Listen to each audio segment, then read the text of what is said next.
So hello friends, welcome to my YouTube channel again. आज हम करने वाले हैं गुटनिरपेक्षता का पार्ट 2। हम इससे पहले गुटनिरपेक्षता का पार्ट 1 कर चुके हैं। अगर आपको वीडियोस पसंद आ रही है तो प्लीज़ चैनल को लाइक शेयर एंड सब्सक्राइब कर दीजिए। धन्यवाद। तो शुरू करते हैं। गुटनिरपेक्षता आंदोलन के विकास के प्रथम चरण में गुटनिरपेक्षता के विभिन्न राष्ट्रों के द्वारा अपनी विदेश नीति के प्रमुख सिद्धांत के रूप में अपनाया गया। द्वितीय चरण में आंदोलन के नेताओं ने नवोदित राष्ट्रों के मध्य संपर्क का सहयोग की स्थापना एवं विकास का निर्णय लिया। तृतीय चरण में गुटनिरपेक्षता आंदोलन पंडित नेहरू, नासिर व टीटो के नेतृत्व में एक अंतर्राष्ट्रीय आंदोलन बन गया। इसके अंतर्गत शीत युद्ध, शस्त्रीकरण, युद्ध शक्ति, राजनीति पर साम्राज्य आदि का विरोध किया गया तथा परस्पर सहयोग द्वारा शांति स्थापना पर बल दिया गया। इस हेतु विभिन्न सम्मेलन आयोजित किए गए, जिनका वर्णन निम्नलिखित है। प्रथम शिखर सम्मेलन बेलग्रेड शिखर सम्मेलन 1961। प्रथम शिखर सम्मेलन 1 सितंबर 1961 को युगोस्लाविया की राजधानी बेलग्रेड में संपन्न हुआ, जिसमें 25 अफ्रीकी तथा एशियाई देशों ने भाग लिया। एक यूरोपीय देश भी इसमें सम्मिलित था। सम्मेलन के 27 सूत्र घोषणा पत्र में बिना किसी भय व बाधा के अविकसित राष्ट्रों के आर्थिक, सामाजिक व सांस्कृतिक विकास की बात कही गई। सम्मेलन के 4 प्रमुख निष्कर्ष निकाले गए। विभिन्न सामाजिक व आर्थिक अवस्थाओं वाले देशों के मध्य शांतिपूर्ण सहअस्तित्व को क्रियान्वित करने की आवश्यकता।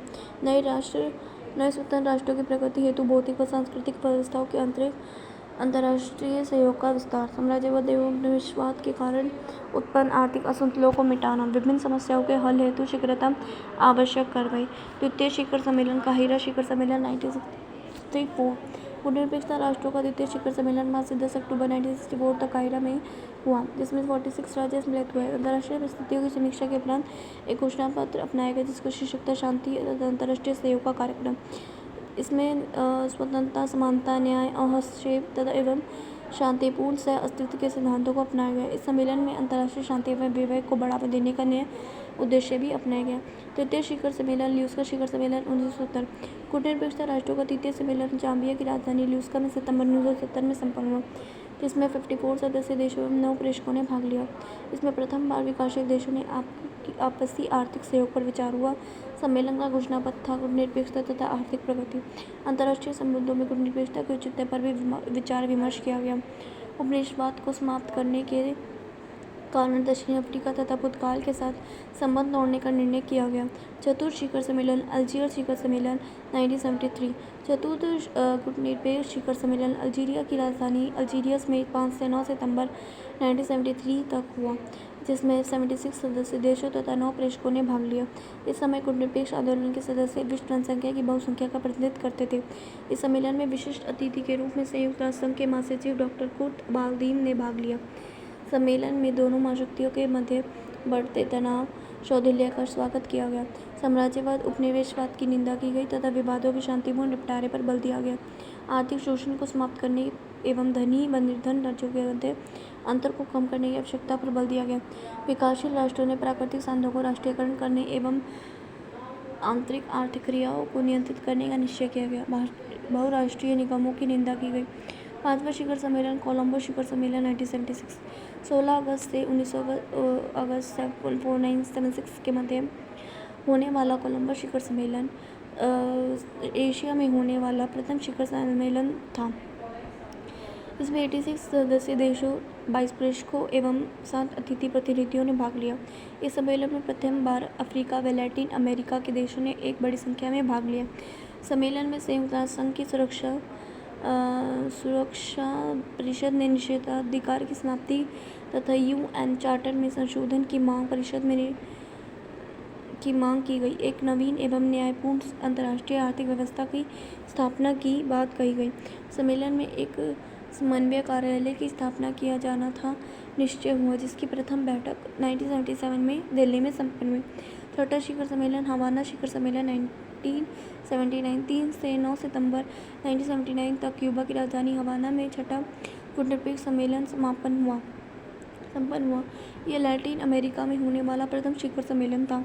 इसमें 94 देशों, 20 प्रेषकों एवं 18 अतिथि प्रतिनिधियों ने भाग लिया। दुर्भाग्य से हवाना सम्मेलन का वातावरण उस समय तनावपूर्ण हो गया, जबकि 2 विघटनकारी प्रवृत्तियां उत्पन्न हुई। प्रथम प्रवृत्ति गुटनिरपेक्ष आंदोलन के आधार पर आक्रमण के रूप में उभरी। इसके अंतर्गत एक विचारधारा ने समाजवादी गुट की तरफ झुकाव की वकालत की तथा विपरीत विचारधारा ने पश्चिमी गुट की तरफ झुकाव का समर्थन किया। किन अंततः भारत तथा कतिपय अन्य नगरपंथियों के दबाव से सम्मेलन को स्वतंत्र कायम कर रह सका। द्वितीय प्रवृत्ति निरपेक्ष आंदोलन राष्ट्रों की एकता के खतरे के रूप में उभरी जब कुछ अरब देशों ने मिस्र को इजराइल के साथ कैंप डेविड समझौता करने के एक साथ दंडपूर्वक आंदोलन से अलग करने की मांग की, किंतु नरमपंथियों के हस्तक्षेप से यह मामला भी स्थगित कर दिया गया। सम्मेलन के आंदोलन के उद्देश्य निर्धारित किए गए नाम को सुदृढ़ करने का आह्वान, सैनिक संधियों की समाप्ति का आह्वान, महाशक्तियों की प्रभुत्व प्रधान नीतियों की निंदा, हिंद महासागर को शांति क्षेत्र रहने देने का आह्वान, धनी व निर्धन राष्ट्रों के मध्य अंतर कम करने के लिए ठोस कदम उठाना। इस प्रकार दो हानिकारक प्रवृत्तियों के बावजूद हवाना सम्मेलन एक परिपक्व आंदोलन के रूप में उभरा। 7वां शिखर सम्मेलन नई दिल्ली सम्मेलन 1983 7 मार्च से 11 मार्च 1983 तक 7वां गुटनिरपेक्ष शिखर सम्मेलन नई दिल्ली में संपन्न हुआ। इसमें 96 सदस्य देशों तथा 28 देशों ने प्रेषकों एवं अतिथियों के रूप में भाग लिया। सम्मेलन में विचार हेतु दो प्रमुख विषय थे: परमाणु युद्ध को कैसे रोका जाए तथा समान आर्थिक व्यवस्था कैसे लाई जाए। अपने भाषण में श्रीमती इंदिरा गांधी ने कहा, शांति खतरे में है, शास्त्रों की निरंतर बढ़ती दौड़ से मानव जाति का अस्तित्व खतरे में है। सम्मेलन में अफगानिस्तान, कंबोडिया, फिलिस्तीन, नामीबिया एवं दक्षिण अफ्रीका की समय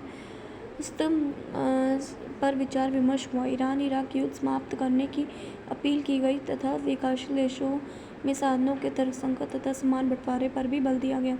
इस सम्मेलन ने गुटनिरपेक्ष देशों की एकता को प्रमाणित कर दिया। 8वां शिखर सम्मेलन हरारे शिखर सम्मेलन 1986 1 से 6 सितंबर 1986 तथा गुटनिरपेक्ष राष्ट्रों का 8वां सम्मेलन जिम्बाब्वे की राजधानी हरारे में संपन्न हुआ। इसमें 101 पूर्ण सदस्यों तथा कितने ही प्रेषकों ने भाग लिया।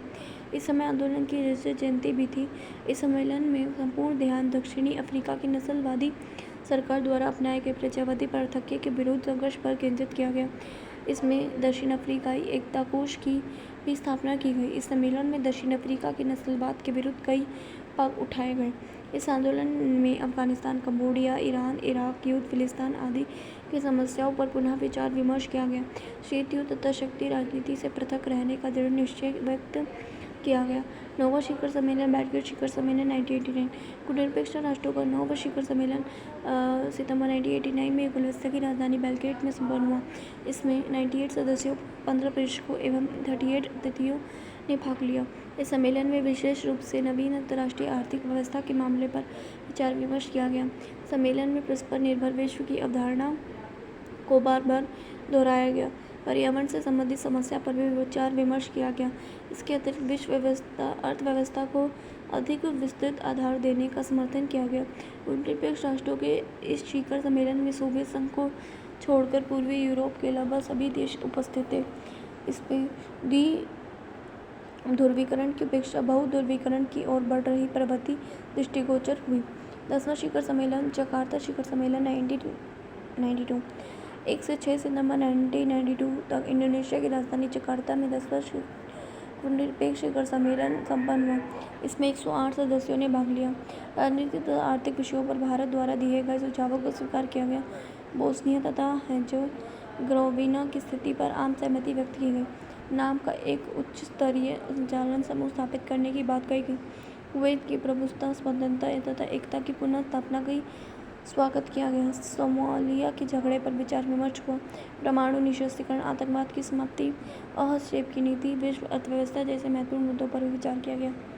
11वां शिखर सम्मेलन कार्टेगना शिखर सम्मेलन 1985 सन 1985 में 11वां गुटनिरपेक्ष शिखर सम्मेलन कोलंबिया के नगर कार्टेगना में संपन्न हुआ। इसमें 113 सदस्यों ने भाग लिया। सम्मेलन में परमाणु शस्त्र विहीन क्षेत्रों की स्थापना का समर्थन किया गया। विश्व बैंक तथा अंतर्राष्ट्रीय मुद्रा कोष में सुधार की मांग की गई। दक्षिण सहयोग को सुदृढ़ करने की बात को भी दोहराया गया। कम आय वाले विकासशील देशों में बहुपक्षीय ऋण माफ किए जाने की मांग की गई। अंतर्राष्ट्रीय आतंकवाद की तीखी आलोचना की गई। सम्मेलन ने अंतर्राष्ट्रीय राजनीति में गुटनिरपेक्ष आंदोलन की प्रासंगिकता एवं सार्थकता को प्रकट कर दिया। 12वां शिखर सम्मेलन डरबन शिखर सम्मेलन 1988 12वां गुटनिरपेक्ष शिखर सम्मेलन सितंबर 1998 में अफ्रीका में डरबन में 3 सितंबर 1998 को दक्षिण अफ्रीका के राष्ट्रपति नेल्सन मंडेला की अध्यक्षता में संपन्न हुआ। सम्मेलन में भारत की ओर से प्रधानमंत्री अटल बिहारी वाजपेयी ने इसमें भाग लिया। इसमें 114 सदस्य सम्मिलित हुए। इस शिखर सम्मेलन में अंतर्राष्ट्रीय आतंकवाद का सम्मान करने के लिए एक अंतर्राष्ट्रीय शिखर सम्मेलन बनाने तथा परमाणु शस्त्रों को सन 200 तक पूर्ण रूप से समाप्त किए जाने के मुद्दे पर एक अंतर्राष्ट्रीय बैठक करने की मांग की गई। अमेरिका द्वारा सूडान तथा अफगानिस्तान पर दागी गई मिसाइलों को उचित नहीं माना गया तथा कहा गया कि अंतर्राष्ट्रीय आतंकवाद का सामना संयुक्त विश्व स्तरीय उपायों द्वारा किया जाना चाहिए, न कि कुछ देशों पर विशिष्ट रूप से मिसाइलें दागकर। यह भी स्वीकार किया गया कि सभी द्विपक्षीय विवादों को संबंधित देशों द्वारा आपसी वार्तालाप से हल किया जाना चाहिए। इस आवश्यकता पर भी बल दिया गया कि विकसित एवं विकासशील देशों के मध्य सकारात्मक वार्तालाप होने चाहिए, जिससे कि एक न्यायोन्मुख अंतर्राष्ट्रीय व्यवस्था स्थापित की जा सके। परमाणु निरस्त्रीकरण की दिशा में धीमी प्रगति पर चिंता व्यक्त की गई। 13वां गुटनिरपेक्ष शिखर सम्मेलन 2003 24-5 फरवरी 2003 को कुआलालंपुर में 116 सदस्यीय गुटनिरपेक्ष आंदोलन का यह शिखर सम्मेलन संपन्न हुआ। सम्मेलन की समाप्ति पर स्वीकार की गई कुआलालंपुर घोषणा पत्र में बातचीत तथा राजनीतिक तरीकों से विश्व में शांति स्थापित करने और विवादों को सुलझाने के लिए युद्धों का सहारा नहीं लेने पर बल दिया गया। 76 पृष्ठों के 14 सूत्री इस दस्तावेज में विश्व में बढ़ती हुई एक ध्रुवीय प्रवृत्ति और एक तरफ थोपी जाने वाली धारणा पर कड़ी आपत्ति करते हुए गुटनिरपेक्ष आंदोलन ने नए तरह के परमाणु हथियार विकसित करने संबंधी अमेरिका रुख के प्रति गंभीर चिंता प्रकट की। दस्तावेज में कहा गया कि जिन देशों के पास परमाणु हथियार नहीं है उनके विरुद्ध परमाणु हथियारों के प्रयोग तथा धमकी परमाणु संपन्न देशों द्वारा दिए गए सुरक्षा आश्वासन का खुला उल्लंघन है। इस सम्मेलन में आंदोलन के नेता ऐसा समझौता चाहते थे जिसके अंतर्गत एक निश्चित समयावधि में सभी परमाणु हथियार नष्ट हो जाए और उनके विकास, उत्पादन, परीक्षण, प्राप्ति, हस्तांतरण और प्रयोग की धमकी से विश्व को मुक्ति मिल सके। 14वां गुटनिरपेक्ष सम्मेलन 2006 14वां नाहम शिखर सम्मेलन 16-17 दिसंबर 2006 को हवाना में हुआ। इससे पूर्व छठा शिखर सम्मेलन 1979 में हवाना में ही हुआ था। 14वें शिखर सम्मेलन में भारत की भूमिका अहम रही तथा सभी राष्ट्रों ने भारत के इस प्रस्ताव का समर्थन किया कि सभी को आतंकवाद का विरोध करने में सक्रिय भूमिका निभानी चाहिए। आतंकवाद को किसी भी तरह का राजनीतिक, कूटनीतिक और भौतिक नैतिक समर्थन नहीं देना चाहिए। अफगानिस्तान पाकिस्तान क्षेत्र में तालिबान समूह की सक्रियता पर चिंता व्यक्त की गई। इस सम्मेलन में संयुक्त राष्ट्र संघ की और इसकी सुरक्षा परिषद को अधिक लोकतांत्रिक, व्यापक एवं उत्तरदायी बनाने की आवश्यकता पर भी बल दिया गया। सम्मेलन में यह भी स्वीकार किया गया कि सभी राष्ट्र बिना किसी भेदभाव के शांतिपूर्ण उद्देश्यों के लिए परमाणु ऊर्जा के विकास के अधिकारी हैं। ईरान की परमाणु नीति के संबंध में कूटनीति का सहारा लेने की वकालत की गई। अंतर्राष्ट्रीय आर्थिक मुद्दों पर विचार विमर्श किया गया। आगे का गुटनिरपेक्ष आंदोलन तथा विश्व शांति वगैरह आगे के टॉपिक्स हम नेक्स्ट वीडियो में करेंगे। आज के लिए इतना ही। Take care, bye.